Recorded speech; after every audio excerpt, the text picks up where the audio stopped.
but who in our hearts? MJT Reviews.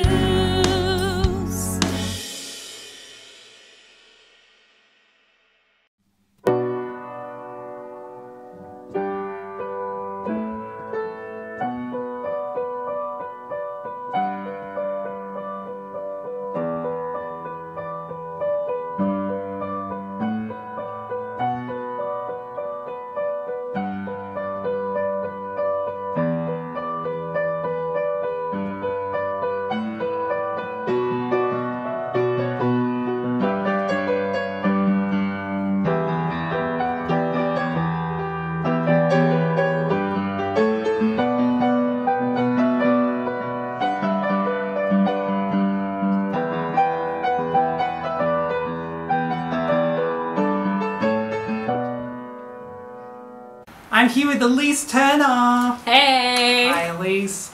So, Elysse, composer, musicologist, conspiracy theorist, extraordinaire, is going to analyse and review Georgia.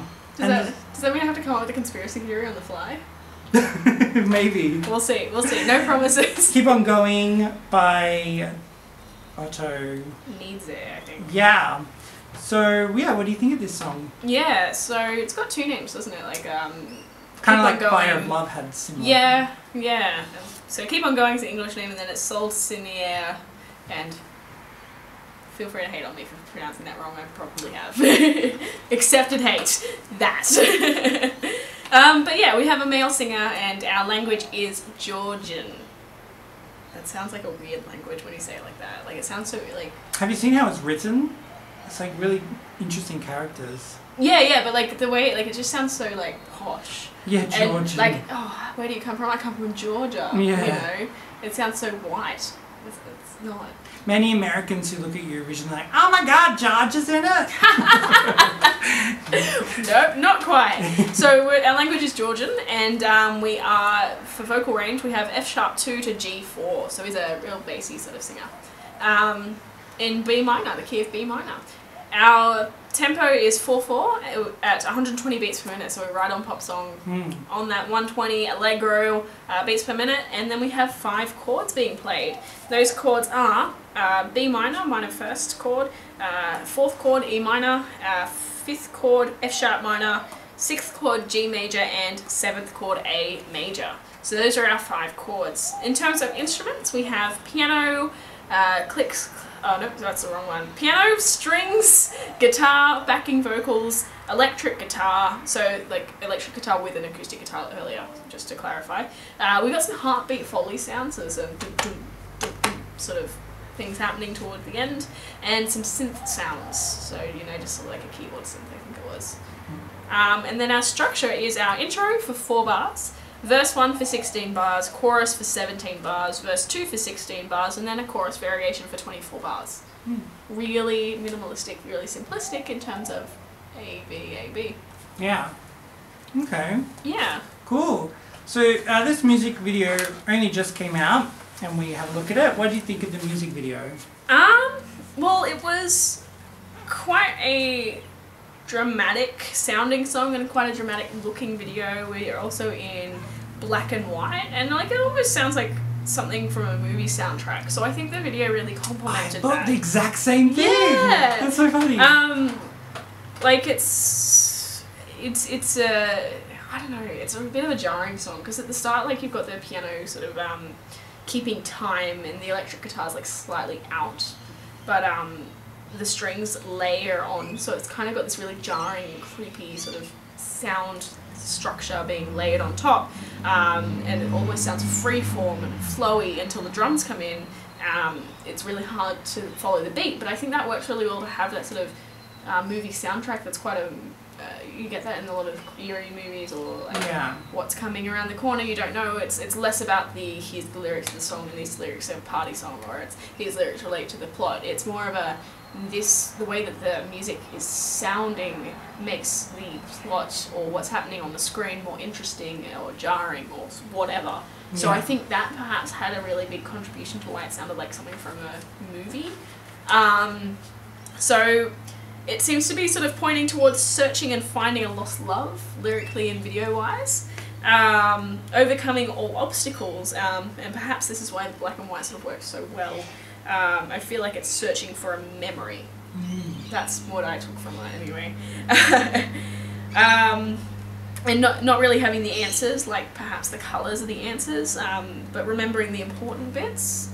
The end scene is particularly powerful when they break down the fence, because it sort of builds up to this big climatic end where they all sing and come together and no longer separated. So I thought that worked really well as well. Yeah, I got some interesting notes about the lyrics too. Yeah, I'd love to hear it. Alright, so... I'm assuming you translated this? I did translate it, which is where I get like the looking for a lost love sort of thing. It was really interesting the way that they'd sort of written it though. Like they had a lot of like single words. Well, maybe a couple of syllables or whatever, but like when you translate it, it's just like one word here and then another word there. And like the words paint a picture, but it's very disconnected in the way that it's written, and maybe it's just the Google Translate, and in the language, native language, it sort of flows nicer, but I thought that was odd, but worked alright. You could still understand what it was going.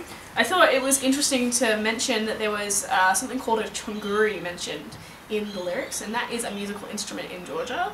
But it's not used in the song. But I think like it's everyone let's go take up our chonguri and play was the vibe of where the lyrics were going with that. Okay. Do they play it in the song? No. Okay. I did listen to it and like what it sounded like, and then I'm like, nope, that's not in that song.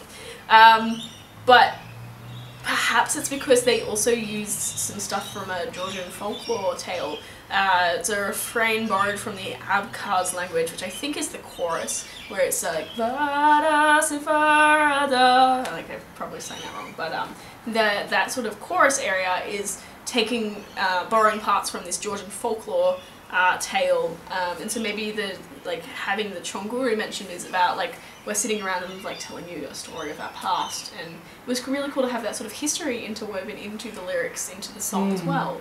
And maybe maybe that also plays more towards the black and white video.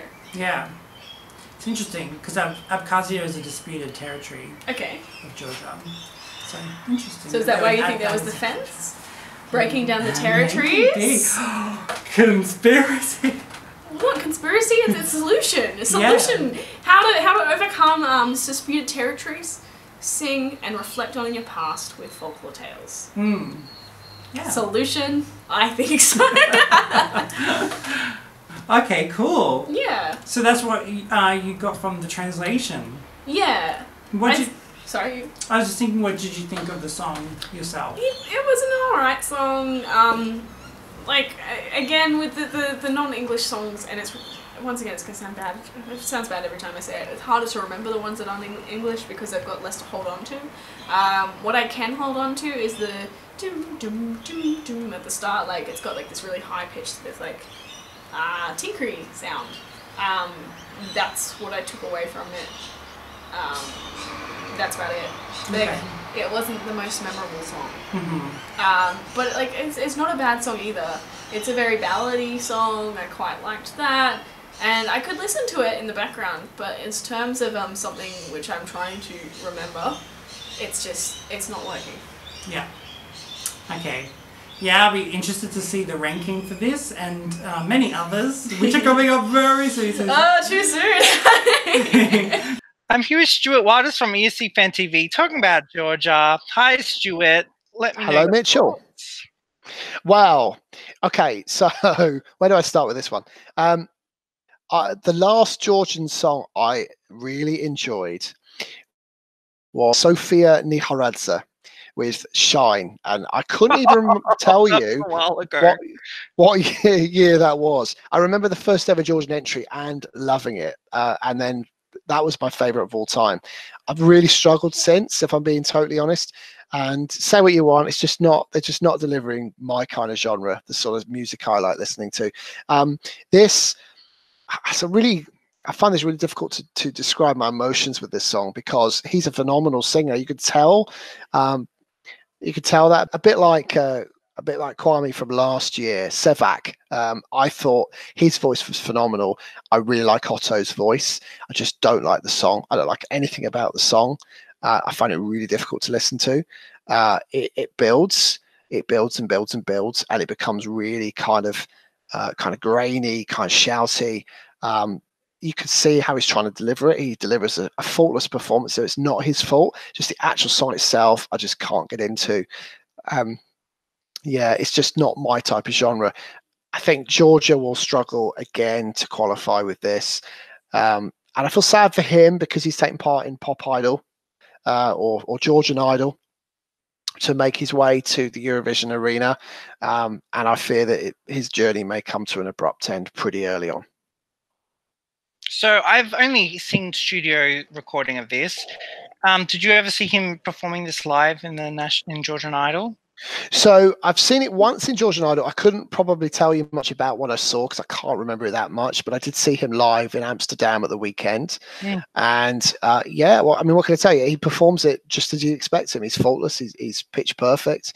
It's just a song I just really don't like. I have a real issue with it. I just, the melody is not good. Mm. Okay. All right. Well, thanks very much, Stuart. My pleasure. All right. We're done. Sorry to end on such a sour note, Georgia. Georgia is a song that the singers of Keine Grenzen for Poland a few years ago, and I'm trying to think Michael something. What's the name of the band? Keine Grenzen. Do you remember that? No. Ish Troyer. That's it. So even the lead singer with the red hair from Ish Troyer would have turned this down. I mean, it is bad. It is not good. What Anyway, do you think of 2016? Because UK jury and televote gave Georgia a high score. You know, the one that was like a trip. Oh, I forgot about them. Oh no, that's my favourite Georgian song. Okay. I've completely forgot about that. Yeah, no, I loved it. Oh bollocks! I wish I'd remembered that. Sorry. Never mind. It's funny how you forget stuff. I'll edit that in somehow.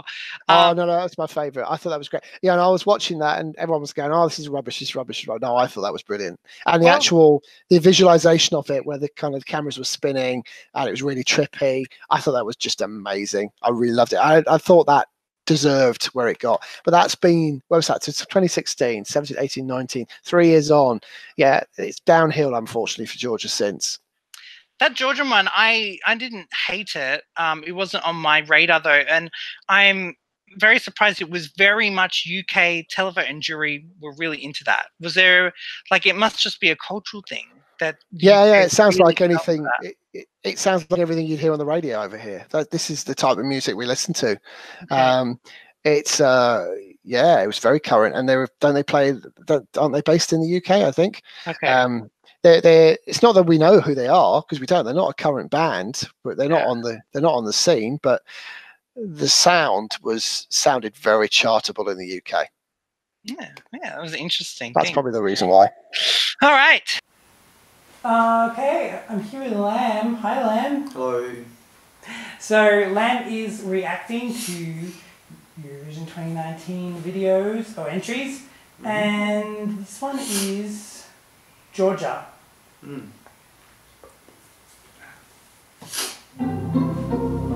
Oh, what's my intro? What's my Eurovision intro? Damn. He looks like Andrew Bogut, the basketball player, the Aussie guy.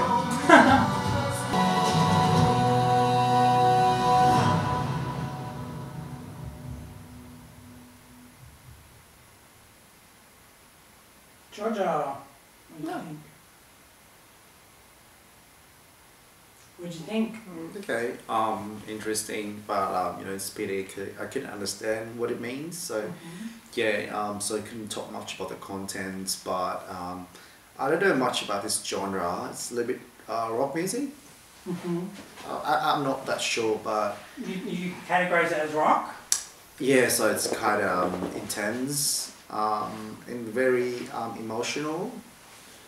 So I don't even understand the setting of the music video as well. So I don't think there's much I can say. But I think it's going to create a good atmosphere on the stage when you perform. Yeah, so you might put up some questions because I don't have much to say. What do you think of the backing singers? Yeah. Whoa. Yeah, it creates like an orchestra. Orchestra, yeah. Oh, yeah, orchestra. Do you mean like a chorus kind of thing? Yeah, yeah, and yeah, it adds on some intensity to the song, and I totally think they can bring those backup singers on the stage with him. Oh yeah. Yeah, so it's gonna be a good idea, man. Okay, what do you think of him just as a singer? His voice. Yeah, I mean, like very intense, like very emotional. The way he puts a lot of power into every word that he sings, man. That's intense. That's interesting. So it could be great if I can understand the meaning of the song. So yeah, so together it could create something bigger than just listening to that. Mm-hmm. I don't know, but yeah, it's interesting. Do you think this song will be good live or? Yeah, I mean, as I say, if he can bring the backup singers on the stage with him, and he keeps doing what he was doing in the video, yeah, then it could be good on stage. What kind of tone do you think this song's about? Do you think it's a happy song, a sad song, an angry song? I don't think it has a happy setting, because look at the actors in the video. Those people, they look kind of hopeless, and but at the end they kind of break down all the fences. So yeah, maybe they figure out a way, for their current situation. But above all, 90% of the time the song, look at them, they look quite hopeless. So I don't think it's a happy setting. The language of this song isn't actually Georgian. It's Abkhaz, which is from the territory Abkhazia, which is currently claimed by Georgia, and the territory actually think of themselves as their own country, and it's supported by Russia. So, Russia recognizes it as well as their own country. So that's the kind of thing. So it's interesting that Georgia used that. But do you think that has some kind of well, yeah. So do you think there's some kind of like a warrior sound or something? Yeah, I mean, it creates the spirit of the patriotism. Yeah. Yeah, so it's good, it's a good way for them to send a message to the world, through music, so through a competition with, great exposure like Eurovision. Yeah, so I think it's a good idea to put those, kind of announcement into the song. Okay, cool. Awesome. We've only got 7 more reviews from the jury members, so make sure to check all of that out. It's coming up this next week for you. Yep. And thanks all the jury members and everyone for watching. Subscribe to see all the videos. Until next time, bonsoir Europe. And thanks Elysse for joining me in person. It's been great. Yeah, blessed with my presence. Okay, well, yeah, so this is great. We'll end it there. Bonsoir Europe. Goodbye. Who will make the cut? Who will win our hearts? MJT.